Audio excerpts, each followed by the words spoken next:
காரியத்தை எனக்கு நீர் வாய்க்க பண்ணும் என்று தேவனை நோக்கி முதலாவது நீங்கள் ஜெபம் பண்ணுங்க. ஜெபம் பண்ண பிறகு ஆண்டவர் உங்களுக்கு சொன்னால் அதை நீங்கள் தொடர்ந்து செய்ய முயற்சி பண்ணுங்க. அந்த காரியத்தை நீங்கள் செய்து முடிக்க முடியும். ஆண்டவரே கூட நின்று அந்த காரியங்களை உங்களுக்கு செய்து முடிக்க உதவி செய்வார். மாத்திரமல்ல, ஒருவேளை தேவனுக்கு சித்தமில்லை, தேவன் இந்த காரியத்தை செய்வதிலே விருப்பப்படுவதில்லை, அல்லது கடவுளுக்கு பிரியமான ஒரு காரியம் அல்ல நாம் செய்வதற்கு தொடங்கினது என்றால், ஆண்டவர் நமக்கு வசனத்தின் மூலம் வார்த்தையின் மூலம் உணர்த்தும் போது நீங்கள் அந்த முயற்சியை முற்றிலுமாக கைவிட்டு விடுங்கள்.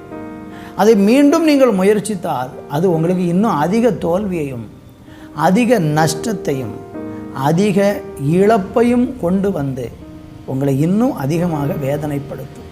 எனவே தேவன் அனுமதியாத ஒரு காரியத்தை நம்ம செய்ய ஒரு நாளும் முயற்சி செய்யக்கூடாது.